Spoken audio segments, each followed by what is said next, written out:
Me dá imagens do comandante Juan, que eu tenho novas informações. Juan. Marcelo, chegam mais informações dessa ocorrência, tudo indica, a informação agora atualizada, que uma pessoa morreu nessa ocorrência e não foi um assalto. Marcelo, a gente não sabe agora exatamente quem teria morrido nessa ocorrência. O fato é que a ocorrência não é de assalto, então provavelmente uma tentativa de execução ou alguém que invadiu essa casa já tentando matar alguém. Enfim, a gente vai confirmar essa informação, mas o fato é que seria uma pessoa que acabou morrendo nessa ocorrência e não seria uma tentativa de assalto, Marcelo. Então, olha, como tinha sido a minha impressão naquela hora, por isso que o carro, né, por isso que o carro do resgate não saía, né? Bem que eu disse, estou estranhando, porque quando é assim, o resgate estabilizou a vítima e sai. Resumo, então, o meu pressentimento, né, acabou se concretizando, infelizmente. Agora precisamos saber quem é exatamente. Juan.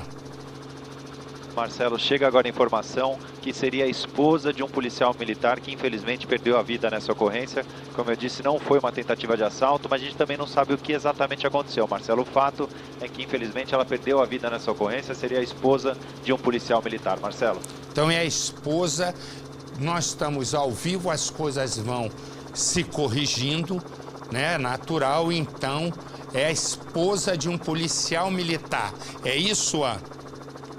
Exatamente, Marcelo, chega agora essa informação que teria perdido a vida nessa ocorrência, que no começo tinha caído, né, tinha sido apresentada aí como uma ocorrência de assalto, mas isso não foi confirmado, na verdade foi até negado que não foi uma tentativa de assalto. O fato aí, a única confirmação que a gente tem é que essa pessoa acabou morrendo no interior dessa casa, Marcelo. Então deixa eu explicar uma coisa.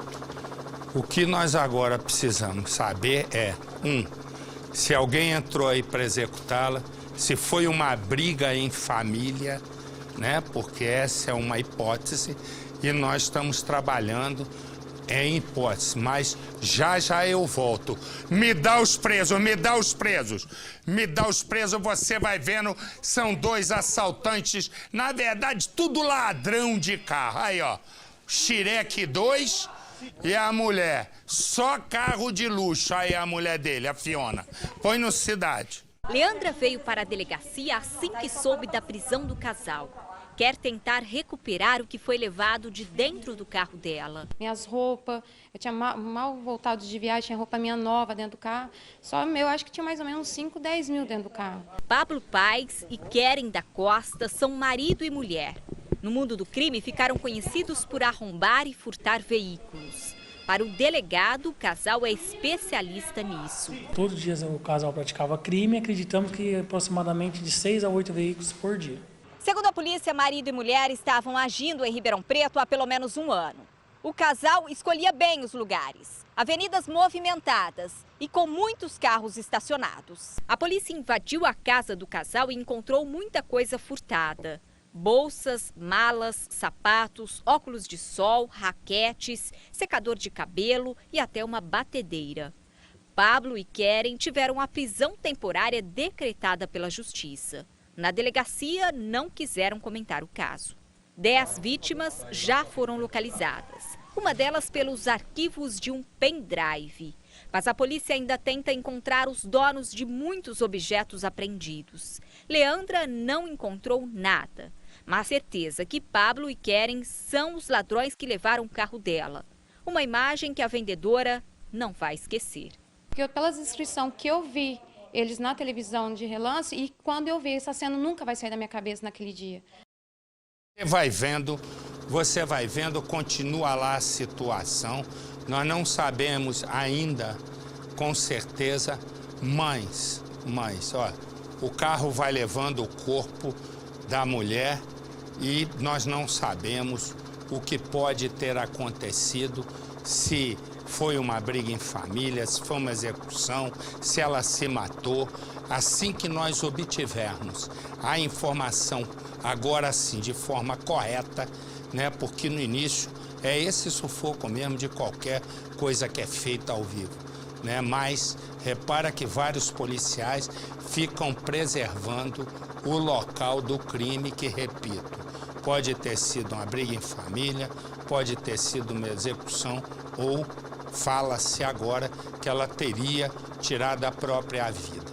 Daqui a pouco a gente volta, me dá o preso, mas já tem um preso. Vamos, meu filho, você vai vendo esse aí aprontou bem. Ele estava planejando assaltar um shopping no litoral de São Paulo, já tinha roubado a rodoviária. Põe no Cidade. Conhecido como Nego Átila, o criminoso de camiseta vermelha, que é levado para a delegacia, estava escondido em um barraco em uma comunidade. Átila Santana Chagas tem 25 anos. Segundo a polícia, é ele quem aparece nessas imagens, em pé em um barco, atirando contra agentes que estavam em outra embarcação. A perseguição continuou. O vídeo mostra ainda quando o Nego Átila e os comparsas chegam à margem e continuam a fuga a pé. O crime aconteceu em outubro do ano passado. A quadrilha fugia após assaltar um terminal rodoviário e esse shopping de Guarujá. Eles quebraram vidros das lojas, renderam seguranças para ter acesso ao cofre do terminal e fugiram nesse barco. Levaram um senhor como refém.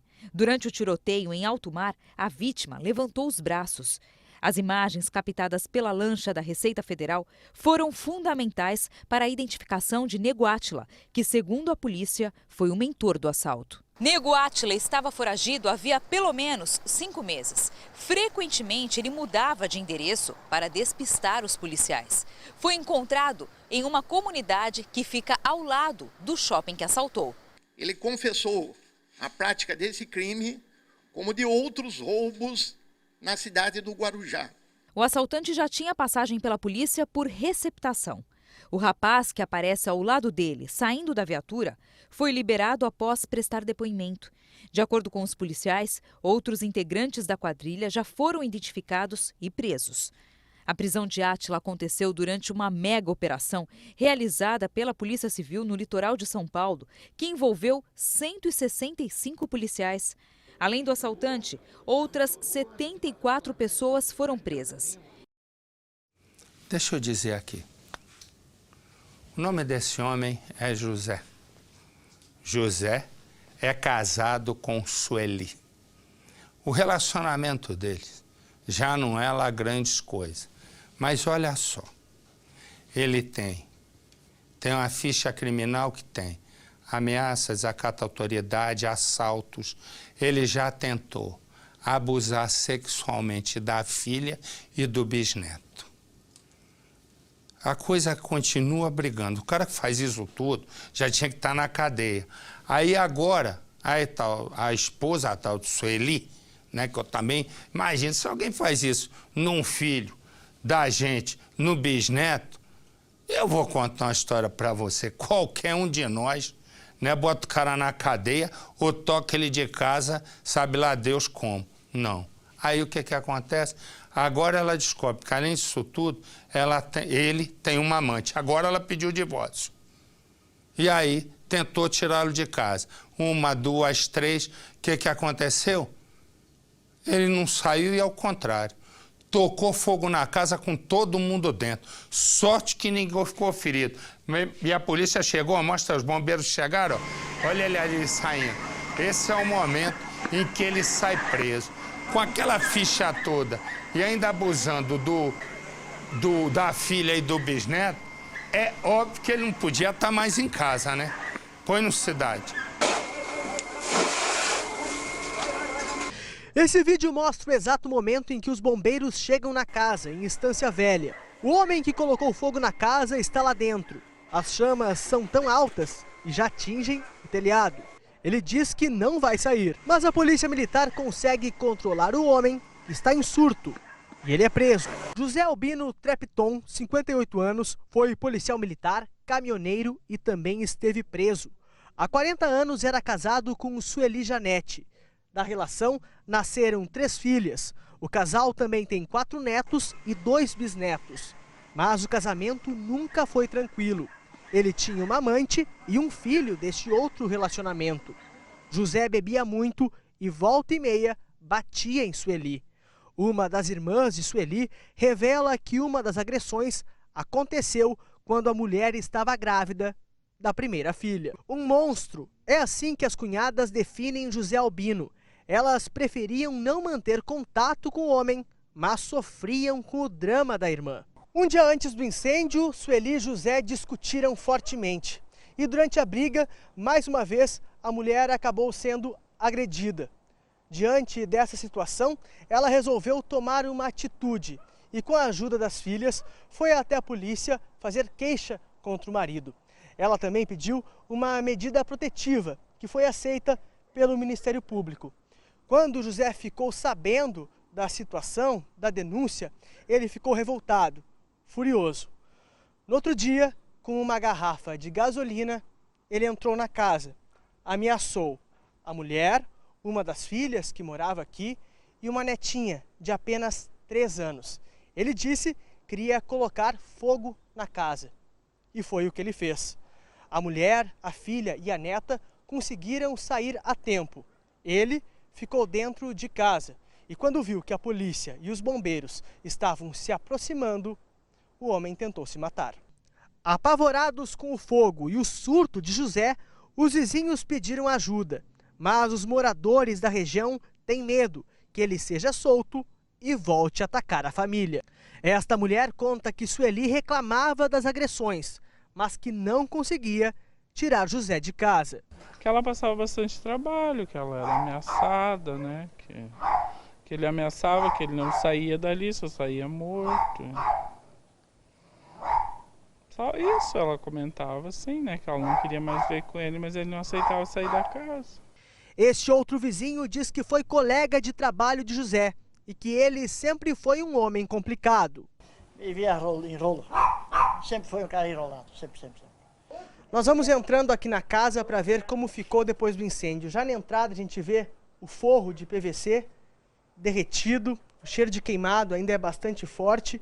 Aqui na frente, tudo caído, bastante destruição. E nós vamos entrando na casa e a cena é pior ainda. Aqui a cozinha desta casa, como a gente vê, geladeira foi perdida, o teto também caiu todo, os móveis foram queimados, o cheiro é muito forte ainda, tem fumaça ainda pela casa.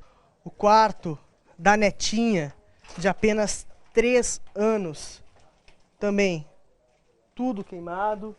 Eles conseguiram salvar algumas roupas, levar embora, mas grande parte dos objetos, tudo foi perdido.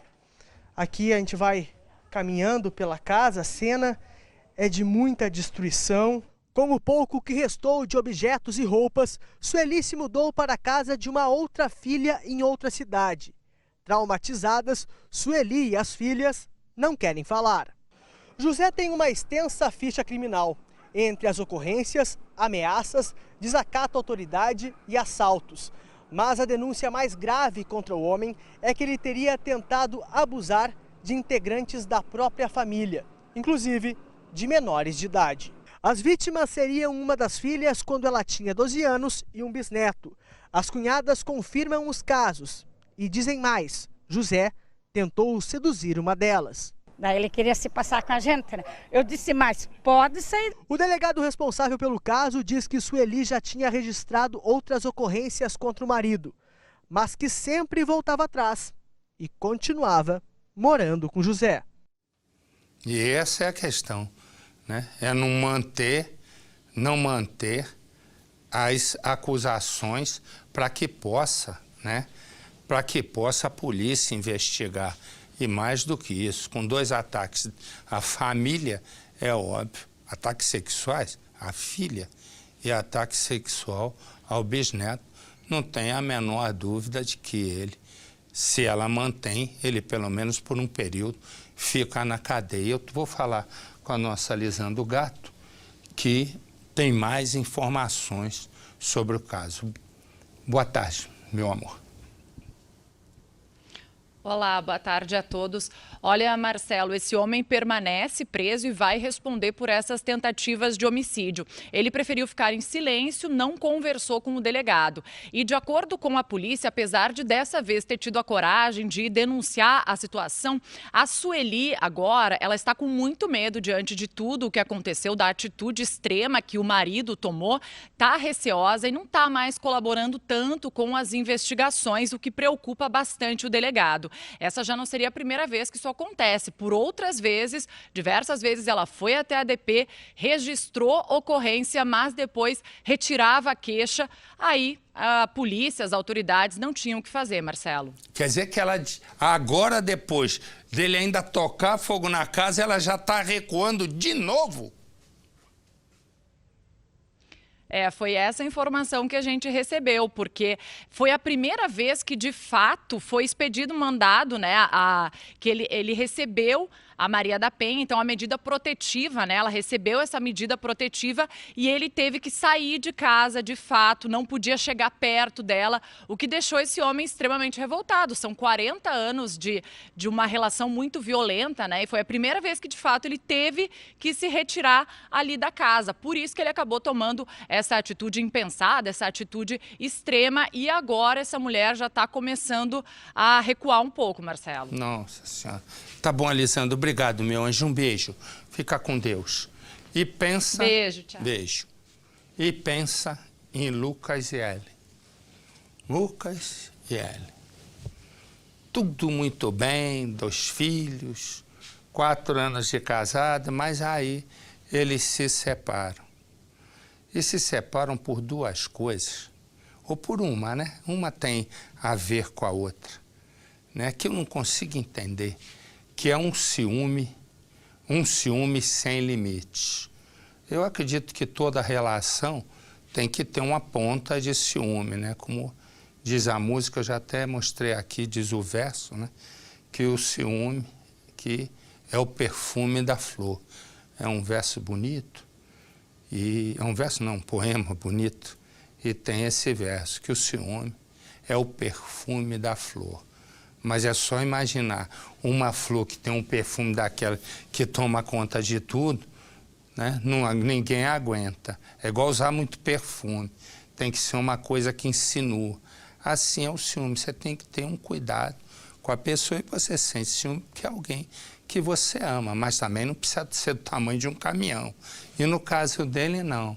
Bom, para ter uma noção como ele era, ele não queria nem mais que a mulher se relacionasse, tivesse qualquer contato com a família. Esse foi o limite. Um limite que vai levá-lo, né? Que vai levá-lo à separação. Por quê? Porque ela diz, agora eu não aguento mais. Naquele dia ela estava numa praça, né? Passando por uma praça. E ele vai e diz, eu volto e juro que nunca mais vou fazer. Ela diz, você já prometeu isso mais de uma vez e não cumpriu. Mas dessa vez eu vou cumprir. E ela diz, você já não cumpriu das outras, o que há de fazer você, né, a cumprir agora? E aí ele diz, mas eu vou. E ela diz, não. Terminaria ali a história dos 2. Ele seria preso horas depois. Foi no Cidade. Nesta foto, eles ainda eram um casal. Ela com 21 e ele um jovem rapaz ciumento, de 22 anos de idade. Ellen e Lucas ficaram juntos por 4 anos e meio, mas o amor dele por ela se transformou em ódio e tragédia. Ellen e Lucas viviam em Bataguaçu, no interior do estado. Eram colegas de escola quando se apaixonaram.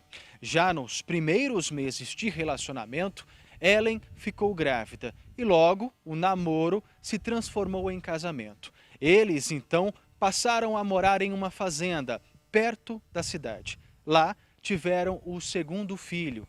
Mas, com o passar dos anos, as crises de ciúme de Lucas começaram a incomodar a jovem. E eles decidiram, então, a voltar a morar na cidade. Conforme a família da jovem, do ciúme até as primeiras agressões físicas foi um passo. Lucas se incomodava até mesmo de que a esposa se encontrasse com a família dela. Diante de tanta restrição, Ellen decidiu então pela separação. Ellen já estava morando na casa dos pais com os 2 filhos pequenos, mas Lucas não aceitava o fim do relacionamento. No dia do crime, a jovem estava na praça da cidade acompanhada da prima e da irmã quando foi abordada pelo ex-marido. Lucas estava bastante alterado e segurou o braço da jovem, pedindo para reatar o casamento. Ellen disse que o relacionamento não tinha mais volta e foi neste momento em que ele pegou o canivete e acertou o peito da ex-mulher. Lucas Santana chegou a fugir para a cidade vizinha, onde mora a mãe dele, mas foi localizado e preso pela polícia. Agora, na cadeia, aguarda pela decisão judicial para saber em qual penitenciária do estado será encaminhado. Pois bem, 2 casos, os 2 resolvidos. Mas aqui, no caso de Nélio Nakamura, que eu falava no início do programa, o negócio foi mal resolvido. Nélio trabalha muito, é casado, pai de uma menina de 4 anos, e a família mora com os pais de Nélio. Naquele dia, a esposa de Nélio está tirando o carro da garagem e deixou o carro do lado de fora estacionado. No que ela vai deixar o carro, 2 bandidos vão, rendem, entram no carro e fogem com o carro. Nélio começa a ouvir os gritos de desespero da esposa e tem uma única certeza, que a filha de 4 anos está no carro e foi levada pelos bandidos. Muito bem. Ele pega a moto, não fala nem com a mulher, sai numa perseguição louca atrás dos bandidos. Do outro lado, também a polícia vai atrás dos bandidos, porque a polícia é chamada, e cinco policiais correm atrás. Quando os policiais estão na perseguição e chegam próximo, o que eles fazem? Os policiais têm certeza que aquela moto está dando cobertura aos bandidos. E naquela moto está Nélio, o pai da criança que não estava no carro. Eles atiram. Os policiais atiram e atiram em Nélio. E Nélio morre. Exatamente isso. Resumo. O processo, né, é aberto. O inquérito é aberto. Vai para a mão do promotor. Meses depois, o promotor pede o arquivamento do caso. E eles policiais, segundo o promotor, agiram em legítima defesa. Você imagina, ele está numa moto, não tem arma, não tem nada, está perseguindo, os policiais vão e atiram. Ele não tinha esboçado nenhuma reação contra a polícia, até porque ele está perseguindo os caras que, na teoria, estavam levando, né, a filha dele. Nesse momento, ele morre. A família dele recorre à Organização dos Estados Americanos, a OEA. A Comissão de Direitos Humanos pede, então, que o caso seja reaberto. É nessa hora que um dos 5 policiais faz um acordo de delação premiada, tem a pena encurtada. 2 policiais vão para o banco dos réus. 40 anos de cadeia, quase. Recorrem e foram colocados em liberdade. Ainda faltam 2 a ser julgados. Exatamente isso. Iam ser julgados agora e o julgamento foi adiado para o fim do ano. Também imagino eu que nesse momento a promotoria, que agora condenou 2, vai recorrer ao Tribunal de Justiça. Porque se eles forem condenados, se o Tribunal de Justiça, né, mantiver a decisão do juiz, eu não sei se você sabe, o juiz do primeiro julgamento é um juiz de primeira instância. No tribunal são os desembargadores, um degrau acima. Se eles confirmarem a sentença, por decisão do Supremo Tribunal Federal, agora, isso começou esse ano, na segunda decisão, isto é, a do tribunal, o sujeito responde, mesmo recorrendo ao Superior Tribunal de Justiça, ao Supremo Tribunal Federal, nesse caso, agora, a partir de agora, o cara fica na cadeia. E por quê? Porque antes, recorrendo ao tribunal, ele poderia, mesmo condenado, recorrer até a última instância. Demorava mais ou menos uns 15 anos na rua. Põe no Cidade. Os sentimentos desta mãe se misturam, saudade e revolta. Já são 12 anos que ela lida com a dor da perda do filho mais velho, Nélio Nakamura Brandão, de 24 anos. Ele foi morto por policiais militares depois de ter sido perseguido e confundido com um assaltante. Tudo aconteceu no bairro em que o jovem morava, Jardim Imperador, zona leste de São Paulo. Nélio era o filho, era um homem que o Brasil precisava, sabe? Eu sempre falava para ele, filho, você não vai consertar o mundo. Ele falou assim, mas eu vou fazer o meu dever. Até o momento, apenas 3 policiais foram julgados. Um deles fez delação premiada e foi absolvido pelo crime. Outros 2 foram condenados a 37 anos e 4 meses de prisão, mas estão recorrendo em liberdade. No tribunal, Elizabeth viu os responsáveis pela morte do filho dela saindo pela porta da frente do fórum. É uma sensação assim que eu não sei nem se, olha, eu fico assim indignada, porque esse daí é a justiça, né?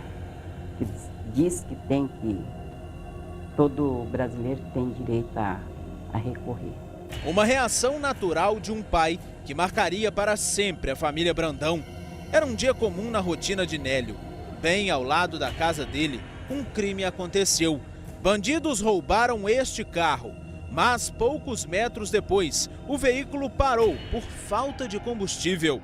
Neste momento, o futuro de Nélio seria decidido. A dupla de bandidos estava exatamente nesta esquina, na rua da casa onde o Nélio morava, com a esposa, a filha e toda a família. Eles viviam exatamente nesta casa. Era muito cedo, porque era horário de verão, por volta de 5h30 da manhã de uma segunda-feira. A esposa do Nélio veio na frente, pegou o carro, saiu, estacionou aqui na frente da casa. Os assaltantes então vieram, renderam a mulher, entraram no carro e mandaram que ela descesse. Eles então saíram em disparada com o veículo. O Nélio ficou desesperado, veio correndo. Ele achava que a filha dele, de apenas 4 anos, estava dentro do carro. Por isso, voltou na garagem, pegou esta moto, exatamente esta moto, e foi atrás dos bandidos. Ele seguiu desesperado nesta direção da rua, mas ele não sabia que ele estava indo de encontro com a própria morte. Marcelo morava a poucos metros de onde tudo aconteceu. Ele afirma que Nélio tinha certeza que a filha dele estava no carro, mas exatamente neste dia, a esposa do estudante havia deixado a menina com os pais. Aquele dia você estava em casa, né? O que você viu, o que você escutou? Na hora eu escutei as gritaiadas. A mulher dele gritando, a mulher de japonês, ela gritando, e aí nós já corremos para ver o que era. Aí no fim ele já correu atrás, já pegou a moto e foi atrás dos bandidos. Era uma cena de desespero, né? Ela estava muito desesperada. Tava muito desesperada. A polícia foi chamada e também começou as buscas pelos bandidos. O que ninguém sabia é que apenas um criminoso entrou no carro de Nélio, o outro fugiu a pé, em outra direção. Rafael Oliveira da Silva só foi preso dias depois. A perseguição da polícia e os bandidos durou cerca de 2,5 quilômetros e só terminou exatamente nesta esquina. Os policiais estavam perseguindo o carro com um dos bandidos e acreditavam que o Nélio, na moto, fosse o outro suspeito. Por isso, exatamente neste ponto, deram um tiro que acertou as costas de Nélio. Está aqui o senhor Roberto, pai do Nélio. Foi aqui que tudo aconteceu. E o senhor volta neste momento. Muitas respostas ainda não foram obtidas justamente por conta das imagens. Aqui é uma área comercial e simplesmente não se conseguiu imagens, né? Não se conseguiu imagem porque as câmeras estavam desativadas do mercado e também da lavanderia aqui da frente. Isso prejudicou muito, né? Prejudicou demais e quem viu não quis depor contra os policiais, que a companhia fica a 300 metros daqui. Do lado da padaria, acompanhei o 19 Batalhão. Ou seja, só acredito que muitas das pessoas que possam ter testemunhados, que saíam para trabalhar, ficaram com medo de depor contra policiais. Contra policiais que estão soltos até hoje e talvez pudesse tirar satisfações com o pessoal, ninguém quis. Era um horário que estava todo mundo indo para o serviço. Todo mundo no ponto do ônibus, todo mundo saindo, se mexendo já para... Como o Nélio estava indo também trabalhar. Ou seja, impossível ninguém não ter visto pelo menos um detalhe, né? Sempre apareceu muitas conversas na época, mas ninguém quis ir na delegacia para depor. Todo mundo inventou conversa, mas ninguém quis ir, teve coragem. O laudo da perícia aponta que depois do primeiro disparo, outros 2 foram efetuados, ambos no peito de Nélio. Os responsáveis seriam os policiais militares Nilton Silvano e Genivaldo Geraldo de Oliveira. Nilton foi um dos que já foi condenado e recorre em liberdade. Genivaldo aguarda julgamento. O assaltante Alexandre Roberto Azevedo Seabra da Cruz foi executado pouco tempo depois de Nélio. O carro que ele estava foi baleado diversas vezes. Os policiais Luiz Henrique de Brito Domingos e Roberto de Arruda Júnior também foram responsabilizados. Domingos recebeu a pena de 37 anos e 4 meses e recorre. Arruda fez um acordo com a justiça e foi inocentado, mas foi exonerado da PM. A senhora acha que foi o mínimo de justiça ainda foi feito? Sim. Porque mínimo eu não digo, né? Porque não tem. Mas pelo menos está sendo feito, né? O que a gente não pode é deixar lutar para a gente conseguir a justiça. Genivaldo e Avelino da Silva Custódio deveriam ter sido julgados dia 23, mas por ausência de testemunhas, o caso foi transferido para dezembro. 5 policiais militares e apenas Arruda confessou os detalhes do caso. Os outros 4 continuam alegando legítima defesa, mas um detalhe chamou a atenção de Elizabeth. No teste feito para identificar pólvora nas mãos de todos os envolvidos, o resultado foi positivo apenas em Nélio, nas 2 mãos. A empresária garante que o filho, na perseguição, estava armado, mas que ele foi vítima de uma execução. Eu acho que assim, os policiais, eles deveriam averiguar, certo? Perguntarem. Não assim, se eu pudesse... quando descobriram que era meu filho, se eu pudesse passar uma borracha, não tem borracha, a vida é uma só. Esta é apenas mais uma luta de Elizabeth. Em agosto de 2005, o caso foi arquivado a pedido da promotoria. Foi então que a família da vítima resolveu recorrer para a Comissão Interamericana de Direitos Humanos da Organização dos Estados Americanos. A OEA intercedeu na Justiça Brasileira pela reabertura do caso. Depois disso, que as investigações foram retomadas e o primeiro julgamento aconteceu. Nélio era filho mais velho, era casado e tinha uma filha de 4 anos. Estudava direito. Nas fotos sempre aparecia sorrindo. Era a alegria da família. Eu vou ser juiz. Ele falava para mim, ele ia ser juiz. Sabe? Eu vou ser juiz, mãe, e então eu vou fazer a minha parte. O sonho de Nélio foi interrompido por um crime que teve começo na porta da casa onde ele morava. Elizabeth não perdeu as esperanças. acredita que o dia em que os responsáveis pelo assassinato do filho dela sejam punidos vai chegar. Eu acredito fielmente, sabe, que eles vão ser condenados. Aí não vou falar para você que vai amenizar isso, mas pelo menos seja cumprida, pelo menos pelo Ministério Público, tamanha, eu não sei. Conseguir com que o processo já seja reaberto, depois de arquivado, e já tenha 2 condenações, isso já é uma vitória nessa nossa justiça. E o nosso Bruno Peruca está com o pai e com a mãe. A mãe, eu e você já conhecemos. E ali está o pai com o nosso Bruno também, a mãe ao lado. E eu vou pedir ao nosso Bruno que conte, por favor, a história. E ouça também o pai, por favor. Marcelo, muito boa noite. A gente está aqui com os pais e eles vivem, agora sim, em busca de justiça, uma justiça que nunca chega, né, seu Paulo? É uma justiça que não tem fim. Não tem... A gente vê os condenados, eles foram condenados há mais de 30 anos e estão em liberdade porque são réus primários, não têm antecedentes, têm residência fixa, eles estão respondendo em liberdade. Então isso deixa a gente sem saber o que fazer. Todo brasileiro tem direito de matar um, então, por causa que, tendo ficha limpa, responde em liberdade. Agora um detalhe, vocês tiveram que correr para reabrir o caso, porque o caso estava sendo esquecido.